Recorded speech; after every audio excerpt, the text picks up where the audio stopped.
जितिया व्रत की कथा। सालों पहले नर्मदा नदी के ठीक पास कंचनवटी नाम का एक नगर बसा हुआ था। वहां राजा मलय केतु का शासन था। कंचनवटी नगर के पास में ही एक रेतीली बालूहटा नामक जगह थी, जिसके पास में एक बड़ा सा पेड़ था। उस पेड़ में एक चील रहती थी और नीचे एक गीधड़। दोनों में गहरी दोस्ती थी। एक दिन दोनों ने सोचा कि सारी महिलाएं जितिया व्रत करती हैं, तो क्यों ना हम भी कर लें। इसी सोच के साथ दोनों ने ठान ली कि अब वो भी इस व्रत को करेंगी। उन्होंने श्री जीउतवाहन भगवान को मन ही मन नमस्कार करते हुए कहा, हम आपकी पूजा और व्रत पूरी विधि के साथ करेंगे। जैसे ही व्रत का दिन आया तो पास के ही धनवान व्यापारी की मौत हो गई। उसको अंतिम विदाई देने के लिए बालूहटा ही लाया गया, जहां गीधड़ और चील रहते थे। व्रत के दिन गीधड़ ने मरे हुए व्यक्ति को देखा तो उसे भूख लग गई।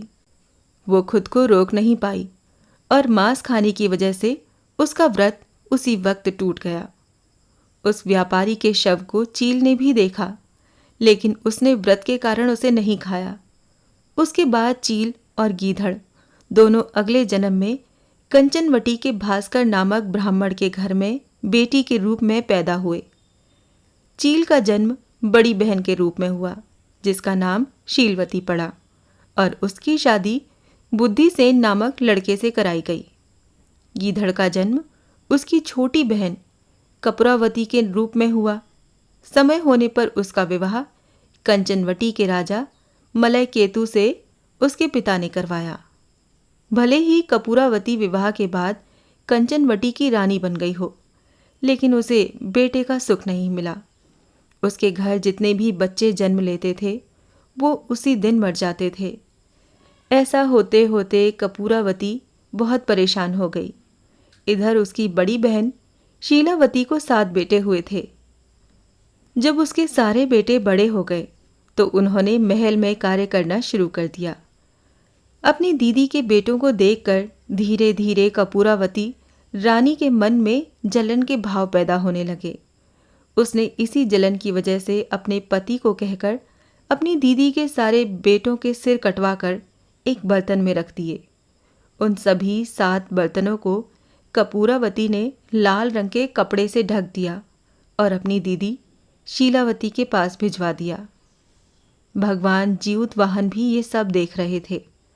उन्होंने रास्ते में ही सभी 7 भाइयों के सिर को धड़ से जोड़ा और अमृत पिलाकर जिंदा कर दिया।